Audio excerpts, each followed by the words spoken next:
can sail away free anyway. Hi everyone. Today we're going to start off our video by asking, is existing the same as living?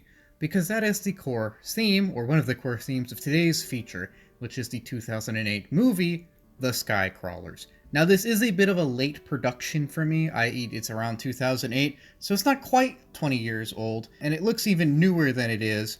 However, it is almost 20 years old, and it's an extremely fascinating piece, so I decided that it would be worth the watch on this channel, and definitely for yourself and your own entertainment.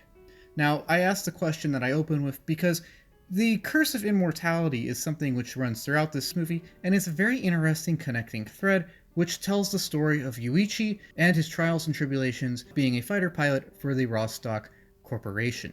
Now, while on the surface this may seem like your generic action movie or something like that, it's not. It's actually more of an emotional thriller, and it does a very good job playing into that.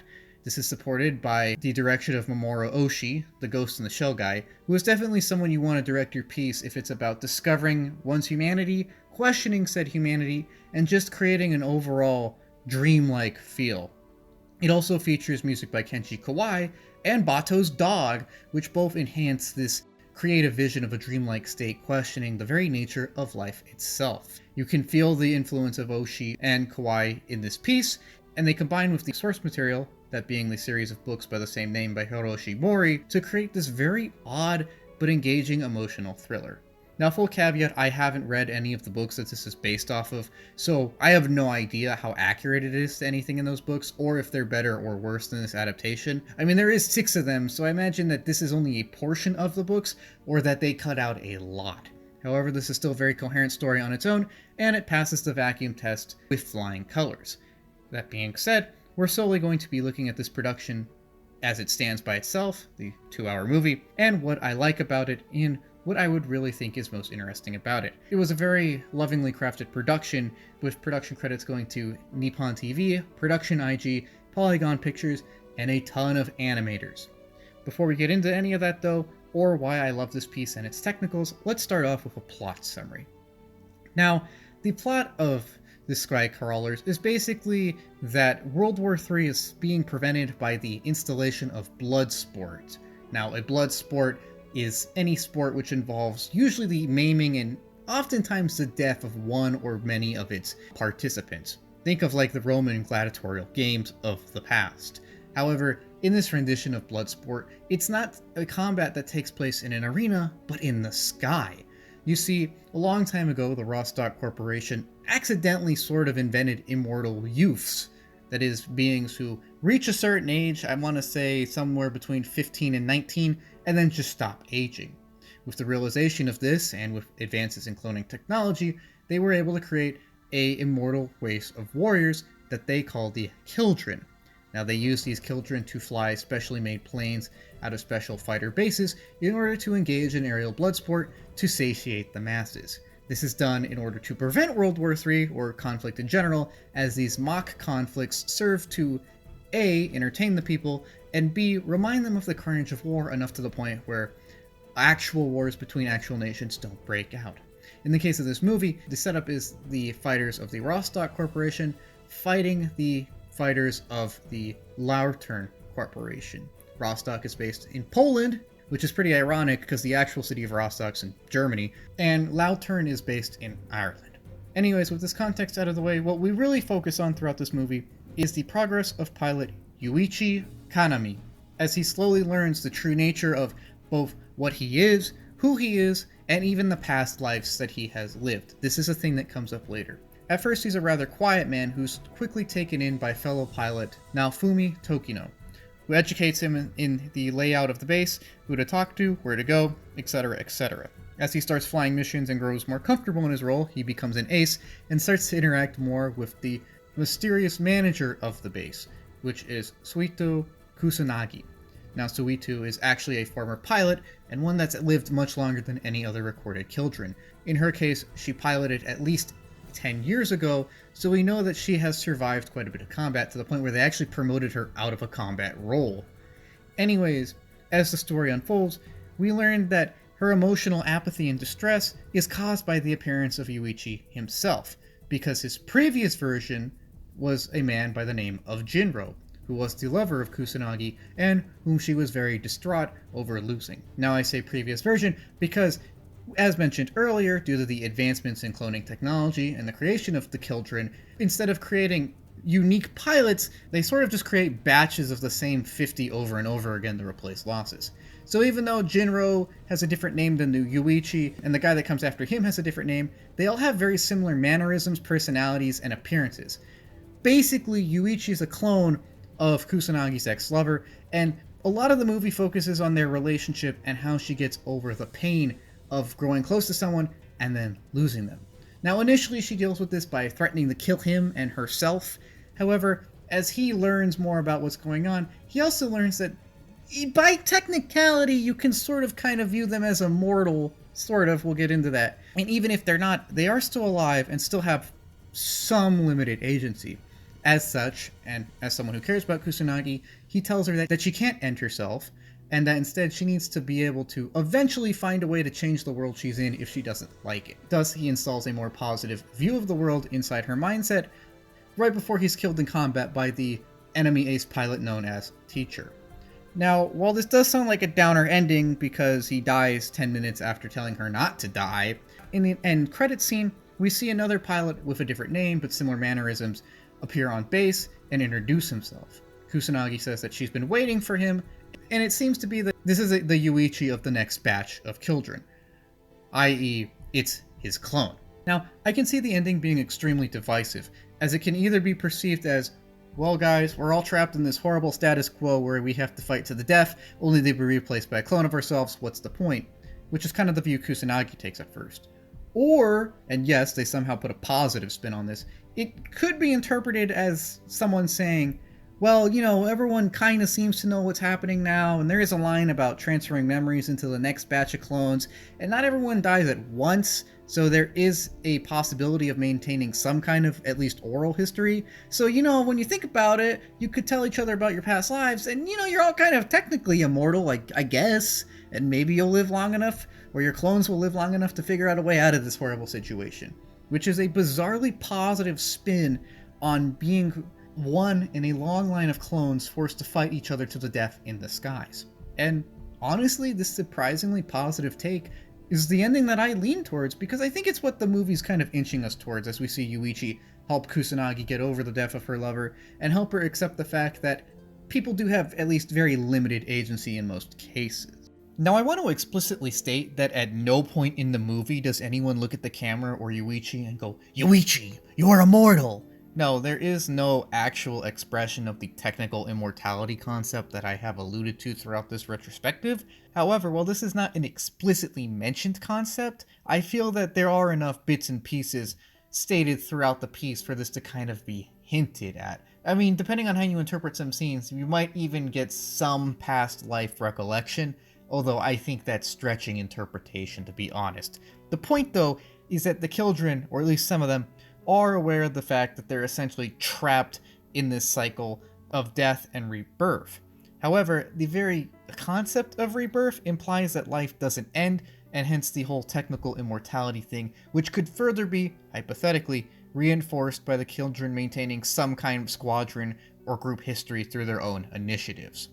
Supporting this is the idea that Kusanagi states that her and Jinro have been taking turns killing each other for a while, implying that one of them would inform the other one of the cycle, and they would kind of just swap every now and again. This is about as close as we get to the concept of the technical immortality in practice.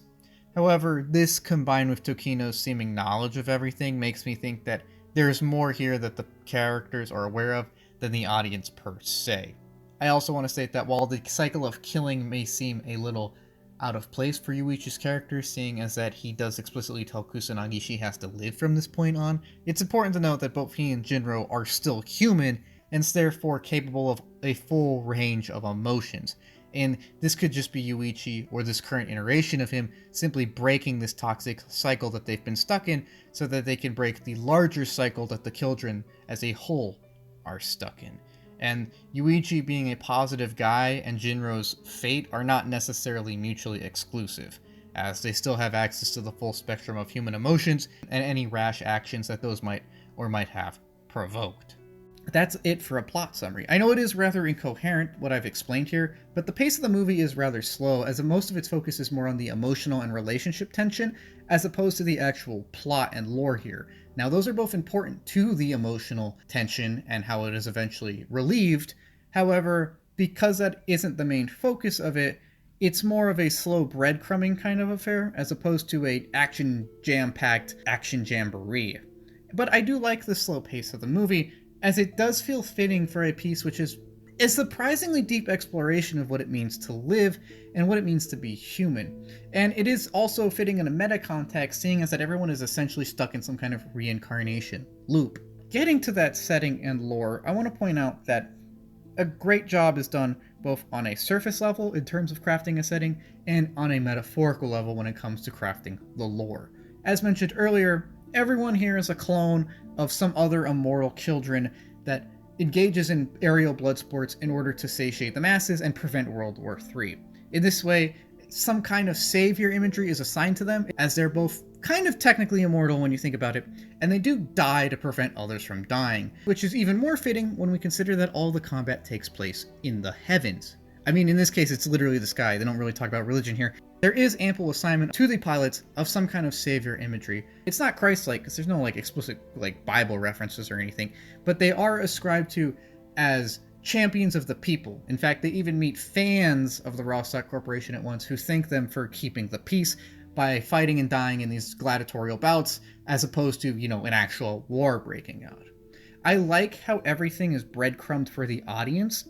It's hinted to us that, oh, these are all clones, and it's hinted to us that, oh, Kusanagi killed Jinro because she wanted to end this endless cycle, and there are a lot of little things like that that are breadcrumbed to us, and the movie does then go out of its way in the final 20 minutes to have the character of Mitsuya have a little mental breakdown and finally confirm all of this verbatim to the camera. That is a little clunky, but I do appreciate that the movie went out of its way to have an exposition dump just so that we know that, oh, we were right, and we are completely on board. It lets us know that everyone is on the same page, and I do like that.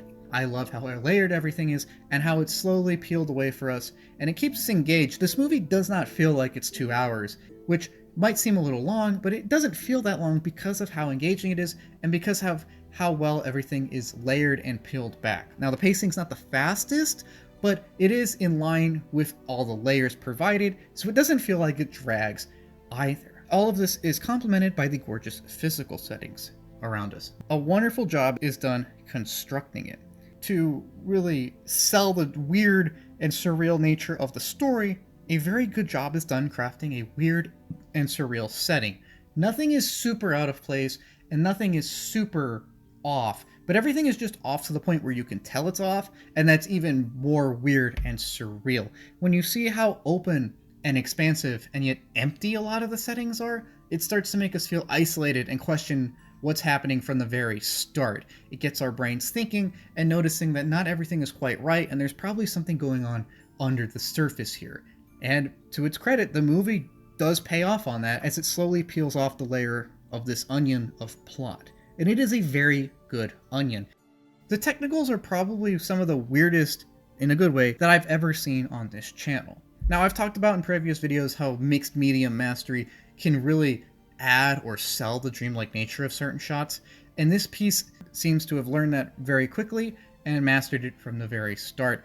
It is probably the most mixed media piece we've looked at on this channel so far, as there is a big combination of pastel digital animation, sharper, higher definition digital animation, computer-generated stuff, and a bunch of in-between mediums that make it feel very dreamlike. Now, it is a little unsettling at first, or distracting at first, when we notice that shots have 5 different kinds of animation in them, but you start to grow used to it, and you realize that this is probably intentional, and it fits the themes and plot of the piece excellently. Everything looks right in a vacuum, but when you put everything together, you start to notice that everything is kind of off, or that something's not quite right here. Not in an ugly way, but in a way that is just slightly unsettling enough to really get you to start to question what's going on here. So I feel like that is in line with the dreamlike nature of the piece, and an intentional creative decision that I love. Now, I will admit that sometimes the different styles and mediums of animation do clash with each other too much, like it is a little distracting at times, but it was still a very bold decision that I love. In addition, all of these animation styles are genuinely executed very well. So I know that if this was solely digital animation, or solely CG, or solely some other method, it still would have been great. However, the combination of all of these elements is something that I've never seen anywhere else. Now, it would be criminal of me not to mention how some of these visuals are employed in the action scenes. As a movie based on fighter pilots, there are a good amount of scenes in which we see actual fights happen between different designs of planes and whatnot, and the cinematography here is excellent. It does feel like we are actually in the air with all of the jerky and violent movements and gunshots erupting and explosions erupting all around us. It's enough to make you sick in the best way possible, because it feels like you're actually in the air and being shaken around as you try to evade an enemy or get onto his own tail. It is a beautiful execution of movement and a testament to the artistic effort that went into this piece. The action is not a center point of this piece, it's more focused on the emotional tension and resolution, but they are excellent little bumps here and there to enhance the physical stakes of the movie and kind of stir us every now and again when the movie does feel a little slow here and there. I think the action is amazing, and the movie does a good job of saying that even though it is a spectacle, it's not something that should necessarily be approved of, because while it does confirm the theme that war is inherent to human nature, it doesn't say that that's a good thing, as we see that many of the pilots that we have grown to know and like are tragically killed. It's something that adds physical tension to the movie, and yet somehow also confirms its theme about the value of life. The planes themselves are also something that I think I should quickly comment on, as the design work here is pretty amazing. Now, if you've seen the new Godzilla or many other works of Japanese fiction, you are familiar with the Kyushu J7W Shinden. Now, this was a real plane that made it to prototype stages in World War II, however, it didn't actually see much combat, if any, to my knowledge, and its weird design has made it a staple in kind of like anime and other things that want to look futuristic. This was a real thing they made, and I state this because it means that a lot of the other designs here are actually more realistic than you would think. Now, nothing here is a like straight up copy of anything other than the Shinden. However, a lot of design elements are taken from recognizable World War II era aircraft and kind of combined into these odd hodgepodge creations that look extremely unique, and yet we can see obvious design cues imported from actual real life things. I love all of the designs here as they feel very realistic, but dreamlike and fantastic enough to be fitting for this very odd, dreamlike and fantastic piece. One of the ways they do this is they employ a lot of pusher aircraft in this movie. A pusher aircraft is a configuration where the engine propeller is on the back of the plane, and again, this was a real thing employed by nations for different reasons at different points. It was never as popular as the conventional method, where the propeller is mounted on the front, but it is a real thing that was used in multiple designs that actually saw combat and service. But the mass employment of it here, and other little tiny tweaks in the designs of the planes, really enhance the fantastical aspect of these otherwise somewhat realistic killing machines. And it is a testament to how well the technicals and design elements of everything are blended to create a dreamlike atmosphere that is surprisingly believable and realistic, and yet obviously out of reach and fantastical. While I love the excellent visual execution, something that I love even more is the soundtrack execution. Now, if you've seen Ghost in the Shell, you know the music of Kenji Kawai. He's famous for his style, which incorporates traditional Japanese vocal styles, in addition to key changes and his own unique touches. You know his music if you've heard it. And it's very obvious to anyone watching this piece that he is the guy that did the music here. And it is beautiful. The soundtrack alone of this piece is something that I would recommend watching or listening on your own. It stands up to any of his other works for any of his other pieces, and as usual, enhances the atmosphere of any piece that it's in. Whether it's some of his faster stuff for the fighter scenes, or whether it's some of his slower stuff for the emotionally tense scenes. Something else that I would like to note about the sound design of this film is the use of language in it. I did watch this in the Japanese sub because it's the version that I could find on the internet. However, even in that version of the film, there is intermittent use of English and Polish. Now, they use English in the scenes with both A, the tourists, and B, when they're actually talking in air combat. This makes sense because the tourists are probably from not Poland, Rostock is based in Poland, and in the sky because English is the international language of the air. Now, I don't know how official that is in all circumstances. Like, if you're a local pilot, do you really have to learn English to fly within your own country that doesn't speak it? However, it is something that adds to the atmosphere of this piece, and you can definitely tell that the Japanese actors who are doing the actual Japanese are also the ones doing the English. That's not an insult to them or their pronunciations. It's just to say that it feels realistic when they're the ones delivering the English lines. It also adds a sort of out-of-place element, as when the tourists speak perfect English and the pilots speak heavily accented English, we can feel the divide between the pilots and the people, between the children and the normal humans, between the people being exploited for blood sport and the people who take enjoyment in watching that happen. I don't know if that's an intentional choice to make that divide more present and palpable, but it is one that I noticed and one that my brain noticed. I'd also like to postulate that perhaps one of the reasons that a lot of the cockpit scenes are in English is, in universe, this is for probably a more global or English-speaking audience, so therefore, in addition to English being the language of the air, this could be simply so that the lazy people at home don't have to read subtitles.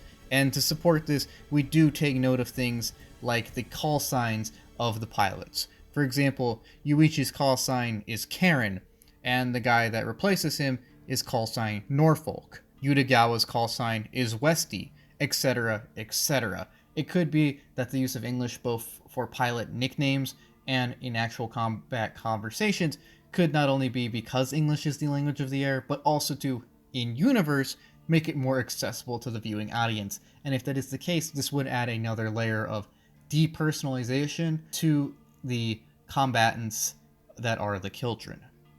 And the use of Polish is less frequent, but also used in the same way. Rostock is based out of Poland, so when Tokino meets these Polish girls, we hear them speaking Polish, and we know that, okay, once again, our pilots are kind of outsiders here. The use of non-Japanese languages in the Japanese sub lets us know that the pilots are not normal humans, that they're kind of consigned to their roles, and they're not really viewed as humans by everyone that's quote-unquote normal. Now, some of the people do seem to care for them and appreciate their work, but others obviously don't. And I do like how the use of other languages is a little commentary or a little nudge to the audience to pick up on this othering element. Overall, I feel like I can't really say enough about the technicals of this piece simply because of how bizarre and yet beautiful they are. I feel like that's the perfect way to describe everything on the visual and sound design sense for this piece, and it is something that you really have to watch for yourself to truly appreciate. None of this is to say that the characters themselves are not human, though.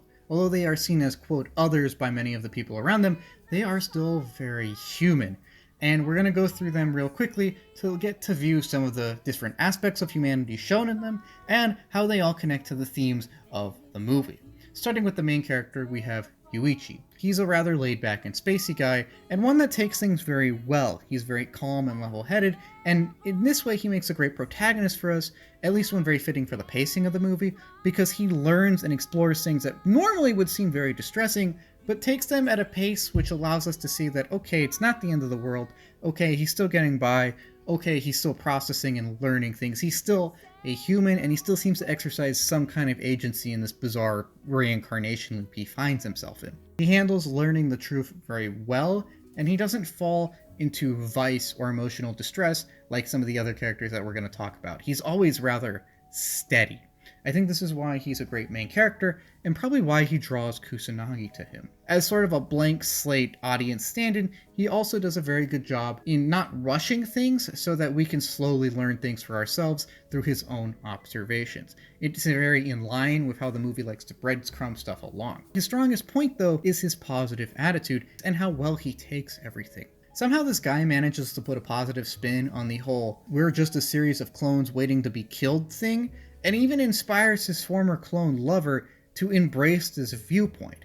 And the viewpoint that he gets to is that, well, if we're all gonna die, but our memories are transferred into our clones who look basically the same and have similar mannerisms, then we all kind of also live forever, and we still have the agency to hopefully eventually one day change things. This is a very positive outlook for a guy essentially stuck in a reincarnation loop waiting to die. He's very inspirational, and I think he's a great main character both for how he handles things and how it allows the audience to handle things as well. Getting to his counterpart, that leads us to Kusanagi.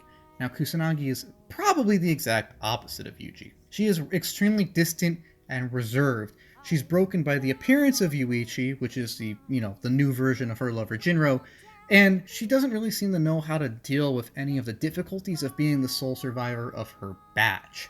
As mentioned earlier, while everyone around her died and was replaced by clones, somehow she survived it all and was even promoted out of fighter pilot duty in order to set things up for someone else who would probably die sooner and, for the sake of entertainment purposes of the masses. As someone who's been through all of this and watched basically the same people die over and over and over again, she's very distant, she's very broken, and she feels trapped by the situation that she finds herself in.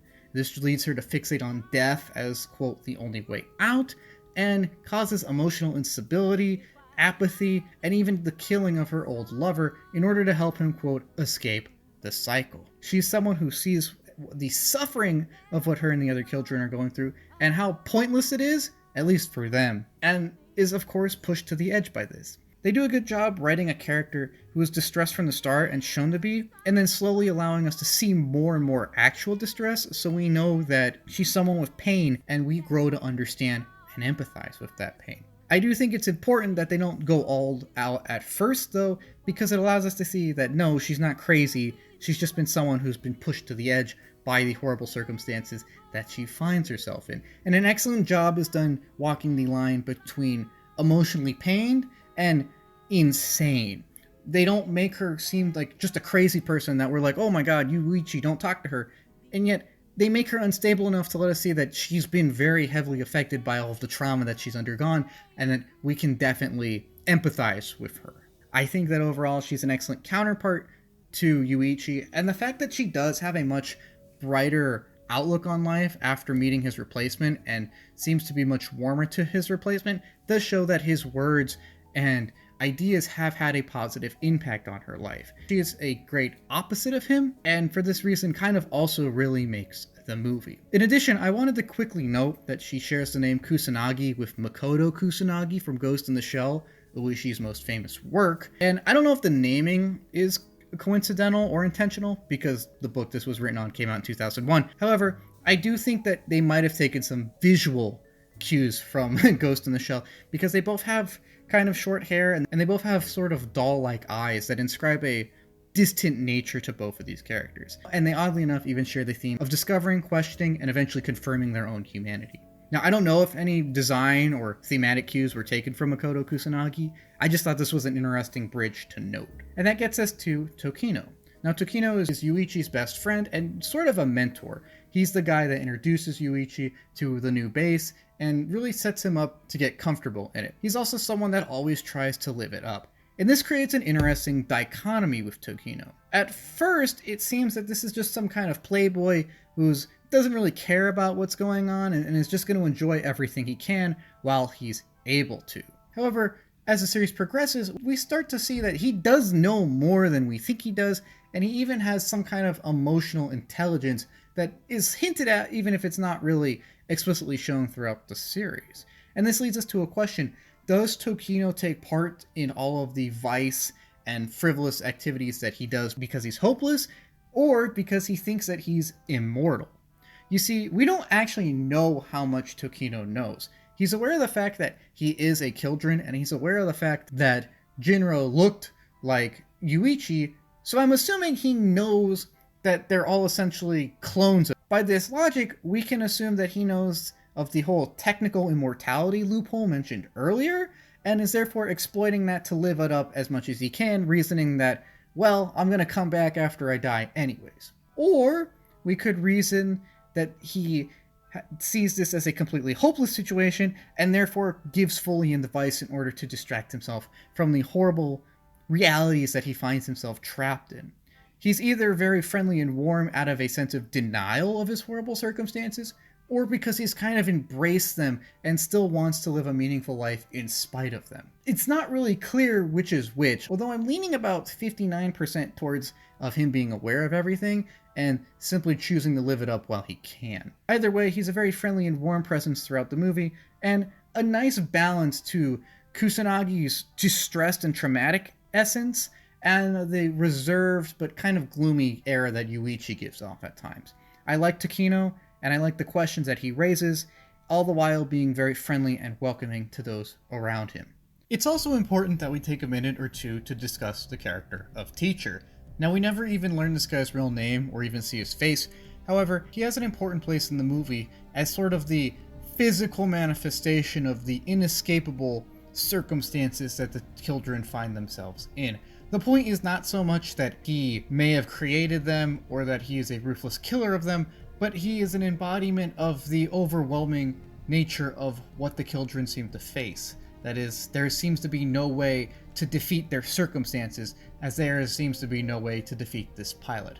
And while it is proven true, at least for the time being on a material level, as we see that he dices up Yuichi pretty bad, the point is not that Yuichi was killed by Teacher and therefore overcome by the circumstances that he presents, but the fact that he bravely faced him knowing that his progeny and those he leaves behind will have to face the same challenges, and hopefully one day enough people will face this challenge for long enough that they will be eventually able to overcome it. As such, he's not really a character, but a representation of the boundaries placed upon the children. And while it is an oppressive boundary, and one that seems to give a sad or gloomy nature to the ending of the movie, the fact that Yuichi proudly and bravely faces these circumstances on his own, and seems to come to terms with the fact that he just tried at least, does offer a glimmer of hope. Especially considering that you can bet he's not going to be the last one to try and challenge Teacher or try and go after him. For this reason, while Teacher is kind of the white whale of this movie, he is ultimately something to be defeated, and that defeat, that goal, is a metaphor for the ultimate goal of the children to set themselves free of the circumstances they find themselves in. Now, of course, they don't accomplish that in the span of this movie, but again, Yuichi bravely facing these circumstances, and him even having Teacher on the run for maybe like 0.02 seconds, does show that there is hope, and perhaps even a possibility that the children can and will break out of the state that they find themselves in. The point is not that Yuichi failed, the point is that Yuichi tried, and that those that come after him will also try, and thus that there is still this potential for the children to at the very least survive. Finally, that gets us to Mitsuya. Now, Mitsuya is kind of not really that important. She's only introduced in, I want to say, like the last 35 minutes of the film. However, she does serve a very important exposition purpose of being the first person that really comes into the movie and really starts to question the status quo. I think that she's either unaware of the cloning thing yet, or that no one has told her yet. Because once she learns of everything that the audience has already kind of figured out and that other characters have already stated, she has kind of a breakdown and talks to Yuichi about it, where he basically just says, well, you know, it is what it is, and then she comes to grips with things and confirms everything that we've been suspecting. I think her presence in the movie is important for this reason, and because it shows that, no, we are right to question everything. Since she's really the first character to question everything, it not only vindicates questions of the audience by giving us actual answers to our theories, but by asking questions in the first place, and therefore validating the fact that we asked questions at all. She doesn't really serve a character purpose, but in terms of like exposition and asking questions that we would logically ask anyways, I feel that she is an important piece to the movie. I have by this point in the retrospective referred to the movie several times as an emotional movie or an emotional piece or an emotional thriller, so I do think it is important that I take a moment or two to talk about that aspect of the movie. Now, while on a surface level this is an action piece about fighter pilots exploding each other in the sky, the main focus is actually on the evolution of Kusanagi and Yuichi's relationship. Kusanagi starts off in denial, as the pain of her previous losses has compounded to the point where she's essentially shut off her emotional connections to anyone around her. Meanwhile, Yuichi is the new clone in town who doesn't really know what's going on and feels kind of lonely and isolated. Yuichi's conflicts are kind of resolved first, as Tokino is a very friendly friend who helps integrate himself into the squad pretty quickly, However, this integration makes him come into more contact with Kusanagi, which is where we start to see her emotional saga start to play out. She's a very pained character, and whether she's lashing out at the fans, or she's simply shutting down, or she's giving one of her many speeches where she kind of idealizes death, we can tell that she's drastically affected by the trauma that's befallen her, and even the cinematography and stuff goes all out to do it. The execution of the emotion scenes in a technical sense is something that should be praised as well, because not only is the writing and setup to this point an excellent facilitator of the emotions on the screen, but also how they're actually handled on the screen. There are many points throughout the movie where a scene will hold for just enough time to be kind of awkward. For example, Kusanagi will say something that's kind of like, oof, and then you think that your phone or your computer froze because it's a freeze frame for like 2 or 3 seconds longer than it should be, and you click the button to see it's still playing, and you realize, like, no, that was an actual awkward pause that was intentionally placed into the movie so that we know how awkward or painful a lot of her scenes and a lot of her feelings are. The way they handle this character on the screen is something that should be praised, because they put a lot of real life pain and real life tension and awkward moments into her movements and into the way she speaks and carries herself on the screen. It is a shockingly realistic portrayal of someone who is, probably has some kind of PTSD and is in a lot of pain, yet struggling to keep that under the surface and make their way through their lives that are still at this point quite painful for them. There is a lot of emotional tension under the surface stemming from Kusanagi and her pain, as well as from Yuichi and how he tries to help her with that pain. I'm glad to say that he is arguably successful, and that the way that all of this is executed on screen is something that is really the soul of the movie. First, how it communicates the pain of everyone that we see on screen, and then how it communicates their slow and perhaps not complete, but still meaningful process of coming to terms with things. I think that's really the core of this movie, and that's why it is really good at eliciting emotion, because it's not about the fights that take place in the sky, but it's about the fights that take place in the characters' hearts, and how they try to fight them for both themselves and to validate their own existences. And this finally gets us to the themes of the movie. Now, there are 2 central themes to the movie. One of them is a commentary on humans and their warlike nature, and the other is a sort of running commentary on the nature of life itself and the so-called curse of immortality. Getting to the more surface level theme at first, we have the whole idea that humans, by nature, embrace and partake in war. That some kind of conflict is always going to happen at some point for some reason, and that human evolution is just wired towards conflict. In this movie, it's made clear that actual wars have kind of been abolished, but they have been replaced by this whole Sky Crawler gladiatorial system, which, when you think about it, is just as brutal and just as deadly as actual engagements. It's just undertaken by a special class of warriors instead of normal people. The fact that this system is so entrenched in the societies and cultures of this movie, though, does show that at least some people see a need for conflict, or at the very least enjoy gawking at it, which is both kind of a criticism of human culture and society, and yet a bizarrely open admittance of the simple way of human nature at times. I do like how open the movie is about this, and yet how it doesn't feel preachy. It just says, yeah, humanity has an inner violence streak within it, and it needs to be engaged or let out in some way. And even the children themselves admit to enjoying shooting down enemy pilots, and some of them at least do seem to enjoy their job.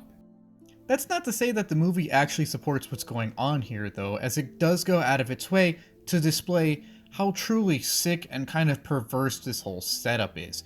While the Sky Crawlers scenario may seem idyllic for normal people in society, the movie goes through great pains to show that it's arguably morally worse than the alternative of actual war, seeing as that, at least in a real war, some of the combatants actually have some kind of personal stakes, contributions, and hope of surviving. In a real war, people on the front lines are fighting for reasons that may motivate them, or to protect a larger collective society, i.e. it's a literal war of survival in a lot of cases, and that is motivation for at least some people in some way.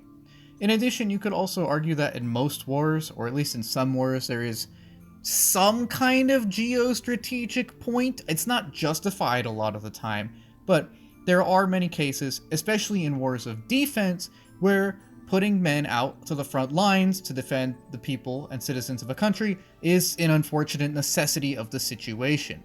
Here, though, this is literally just violence for the sake of violence. No one is defending anyone, and people are being created just to be destroyed. It can be said that waging war is often kind of a pointless or suboptimal and destructive strategy or option by default. And here, the travesty of all of this is ample for all to see, as that's what's dialed up, while the quote-unquote justifications or quote-unquote necessities of any kind of conflict are completely downplayed, if not completely non-existent.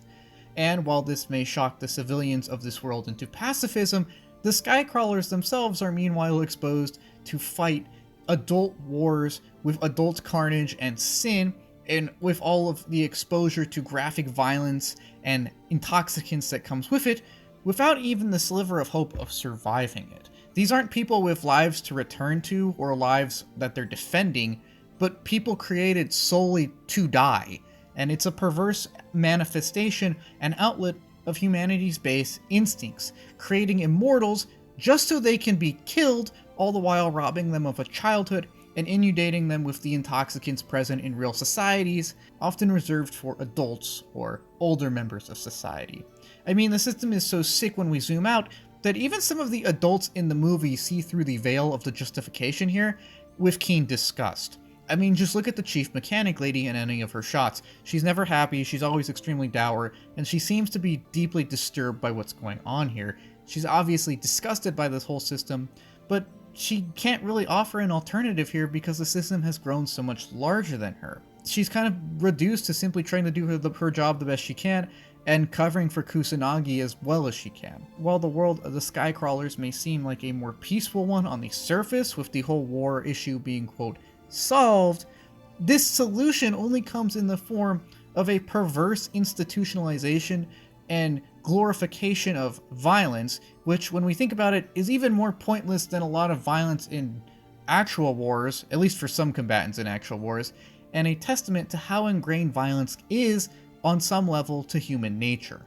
And this indeed is a condemnation of that. Getting into the whole what is life, though, and the whole theme of the curse of immortality, we get into a much deeper analysis of existing versus living. And we see this dichotomy best in the two main characters, that of Yuichi and that of Kusanagi. Yuichi represents the whole idea of living. He enjoys his time on this world, and while he does take care of his responsibilities, he also looks out for those around him and makes sure to have fun every now and again. He values the emotional attachments and bonds he forms with others, and he genuinely cares about people, not only for what they can provide, but because he wants to be a good guy. Meanwhile, Kusanagi kind of embodies the idea of simply existing. She is physically alive, yes, but she doesn't really have any positive emotions. Everything is just sort of a countdown clock waiting for death. However, as a children, her clock has been paused, so she just kind of exists in this weird emotional purgatory where she watches everyone around her die and is simply trapped in her current circumstances. She's distressed by this, and she's distressed by the idea that everything she knows will eventually be destroyed, or killed, or fade away, etc., etc. Serving as the final punctuation on this whole idea of the curse of immortality is the fact that the children are ironically cursed to eternal youth. Now, a lot of the time when we hear about the curse of immortality, it usually centers around the idea of either being stuck in an advanced state of age or watching all those around you pass on before you while you stay at a relatively young age. However, here, all of the children, and therefore most of the people they interact with, seem to be stuck at a relatively youthful age, and in fact they are throughout the movie referred to as children. But why is this more impactful than if, say, they were maxed out at age, 30 or something? Well, that gets back to the idea of the curse of eternal youth. The loss of a youth, of someone with potential who can go on and do great things maybe in the future, is always going to be more devastating than the loss of someone who has lived a full life and perhaps has even accepted the way of the world. When a youth is suddenly lost, it's more sudden and therefore more shocking and harder to deal with. It's a simple fact of the world that the loss of someone at a young age is something that we're all simply less equipped to deal with. Therefore, by condemning all of the children to an eternally young age, the impact of their loss hits even harder. And so does the cruel nature of the assignment they have been given. These aren't people who got to live the first 30 years of their lives normally and then happened to end up being sacrificed on the altar of quote-unquote peace. No, these are people who never even got to live a normal life and are condemned to sacrificing themselves without even the opportunity to properly age. In fact, the idea of the children being eternally young could be seen as some kind of cruel twist on the fact that wars, historically, tend to devastate younger generations first, and this kind of takes the idea to the logical extreme. By having all of the combatants stuck in a relatively youthful state, we can see that war is always something which will take a toll on the current generations. Now, it takes tolls on all generations, but especially the younger ones while it is occurring. And it should be noted that these tolls are not only physical, but also mental and emotional, as we see throughout this movie. By keeping the children at an artificially young age or youthful appearance, the impact of their lack of agency and the fact that none of them have ever achieved a great deal of agency, except for maybe Kusanagi, is driven home more so to the viewer. Again, these aren't people who got to live 30 years of a normal life and then had to pay up for their 30 years. These are people who have been kind of forced into their role and have had everything regimented to them. And yes, they are allowed a few liberties, such as copious amounts of alcohol, cigarettes, and other vices. However, that's merely something for these young people to get lost in so that they either don't notice or don't care about the fact that they haven't been afforded real chances to live real lives. At least that's one way of looking at it, because even under these extremely cruel circumstances, some of them do find meaningful ways to live their lives and even form lasting bonds and legacies. To note this, all we have to do is look at Kusanagi herself. Ironically, even though she seems to hate life more than anyone else in this series, she also has arguably the biggest material legacy throughout the movie. For starters, she's managed to somehow get herself promoted out of a combat role, which means she could go on living for quite a bit longer.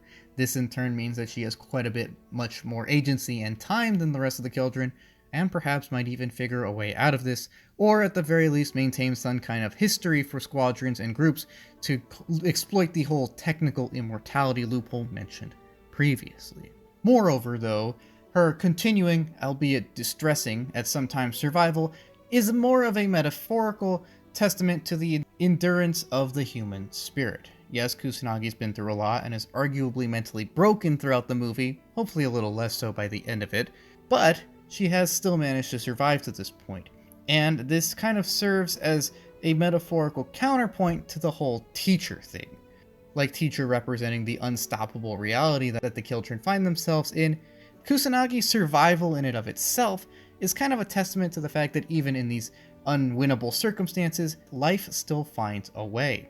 The conflict of this movie really is about reconciling these two views. I know there's actual air combat, but I want to say that the main conflict of this movie is a metaphorical one, or a metaphysical one, discussing the idea of existing versus living. On one side, you have the idea of living, which kind of focusing on what you can do, and what you can enjoy, and what you can improve, as opposed to the idea of existing, which seems to focus more on what confines a person, what someone can't do, how someone cannot live their life necessarily in every way they'd want to, and how loss is at times inevitable.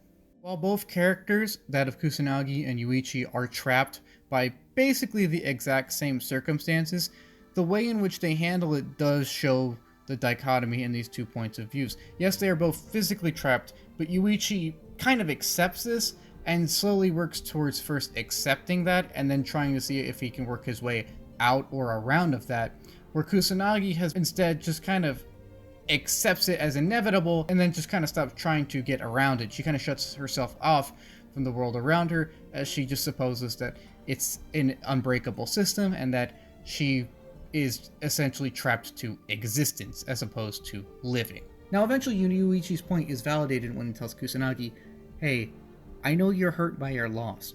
However, dwelling on that isn't going to help you at all, especially if you are immortal, because you're going to have to learn to deal with this at some point, and ending your own life is not a productive way of dealing with it. It's not something that anyone should be idealizing. And I appreciate that he takes the time to talk her out of that and explain that, in his own words, even if we cannot change your paths, we can still change where we stop along them and the pace at which we walk on them.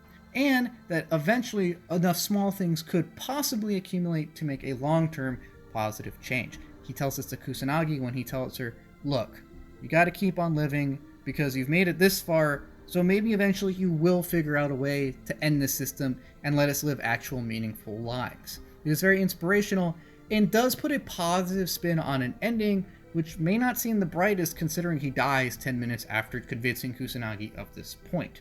And while Yuichi does die by the end of the movie, I want to state explicitly that this is not some kind of attempt at ending his own life. That would be a hypocritical thing if his entire point to Kusanagi is you have to keep on living. As mentioned earlier, I instead perceive this as Yuichi attempting to surpass the boundaries placed on the children in both a literal and metaphorical sense, that being represented in both of those ways by teacher. This is not Yuichi seeking to get himself killed, but simply seeking to prove that he has agency and perhaps even affect the positive change on the circumstances of the children. He is not trying to get himself killed in this case. Overall, I think this is an appeal to the audience to simply enjoy life and realize how beautiful it is, even if we do take it for granted at times.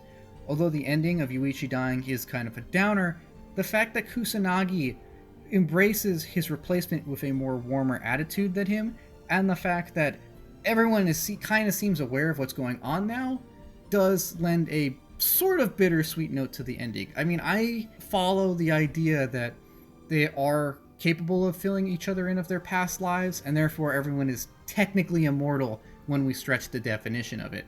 Yes, that version of Yuichi is dead, but the new version with a very similar personality has arrived, and everyone can tell him, oh, this is what old you did, so yeah, you want to carry on from your last checkpoint, basically. They don't really explore how that could break someone's psyche, because, the movie ends at that point, but I think it is a more positive take on their whole situation than simply, we're trapped and just gonna die. So I do appreciate that there is some kind of silver lining here. Overall, I would definitely recommend The Sky Cralwers as an extremely unique piece, both in its take on its themes and the actual execution present. It's extremely memorable and worth a watch, and something that is a very emotional ride in some of the best ways possible. It really gets us to appreciate our own existence and our own feelings and reconcile them with the struggles that we may face.